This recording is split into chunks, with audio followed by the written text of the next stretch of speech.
pessoal! Bom, dentro do conteúdo que nós vimos, energia, dentro da química, nós vamos enfatizar um pouco as reações químicas que envolvem energia. Sabemos que existem vários tipos de energia: energia potencial, energia cinética, energia elétrica, calorífica e mais. Nós temos ainda alguns exemplos de energias que podem ser transformadas em outras, como, por exemplo, o chuveiro elétrico, que recebe a energia elétrica e esta é transformada em calor, através do aquecimento da água. Aí nós temos aqui alguns exemplos de reações de queima ou combustão, que são reações que liberam energia, são reações exotérmicas. A primeira delas é a queima ou a combustão do carvão. Percebam que nessas reações, a parte dos reagentes, nós temos sempre a presença do oxigênio, ou seja, são reações de oxidação.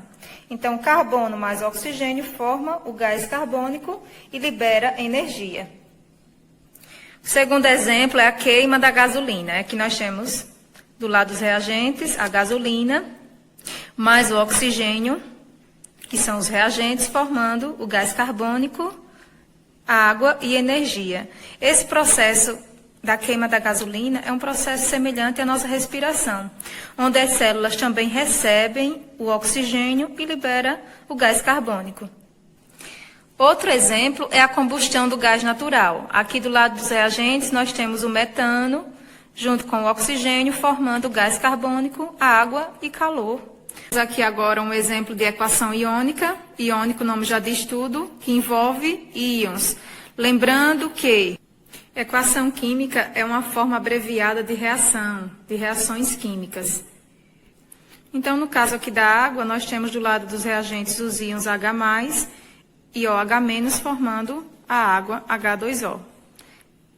Esse é um exemplo de equações iônicas. Vamos ver agora algumas regras para o balanceamento, onde a mesma quantidade que eu tenho de elementos no primeiro membro, que são os reagentes, nós devemos ter também aqui do lado dos produtos. A primeira regra é, nós vamos escolher o elemento que aparece uma vez apenas do lado dos reagentes e uma vez do lado dos produtos. Só que nesse exemplo aqui, tanto o alumínio como o oxigênio aparecem apenas uma vez. A segunda regra, nós vamos escolher o elemento que possui índices maiores. Então, se a gente observar aqui o oxigênio, do lado dos reagentes tem índice 2 e aqui, do lado dos produtos, ele tem índice 3. Então, ele vai ter índices maiores que o alumínio. Como aqui do lado dos reagentes o coeficiente do oxigênio é 2 e do lado dos produtos é 3, nós temos que escolher um número para quando nós multiplicarmos, ficar a mesma quantidade tanto do lado dos reagentes como do lado dos produtos. Então, por dedução, escolhemos o 3. Aí fica 3 vezes 2 agora, 6 oxigênios. Então, agora do lado dos reagentes, nós temos 6 oxigênios. Precisamos ter a mesma quantidade também do lado dos produtos.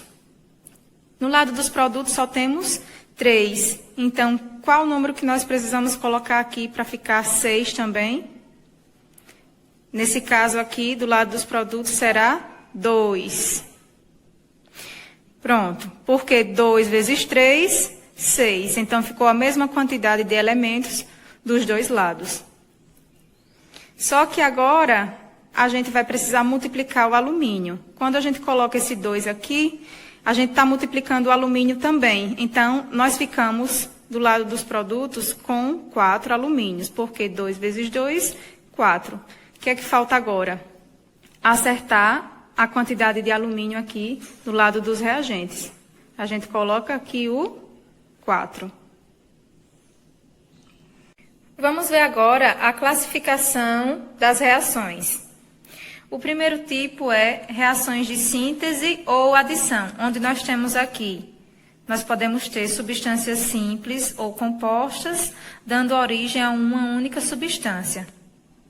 Então, nesse primeiro exemplo, nós temos o carbono mais o oxigênio, dando origem a uma única substância, que é o gás carbônico. Nesse caso aqui, nós temos substâncias simples. Já nesse segundo exemplo, tanto esse óxido de cálcio como a água dá origem a essa base, que é uma única substância mais complexa. Já as reações de decomposição é o contrário. Nós temos aqui substância mais complexa, que pode se dividir em duas ou mais substâncias.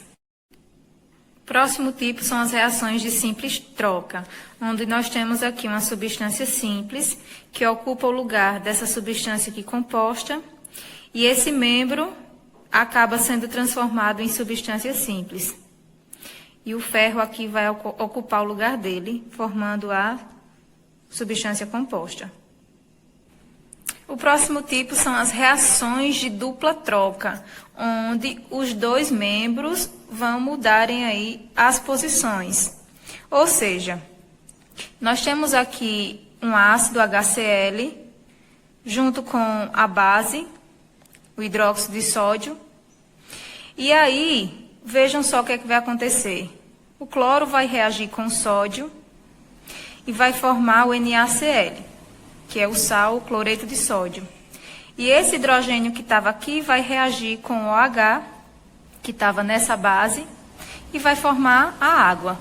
Ou seja, o ácido com a base vai formar o sal e água. Então, essas reações ácido-base são exemplos de reações de dupla troca.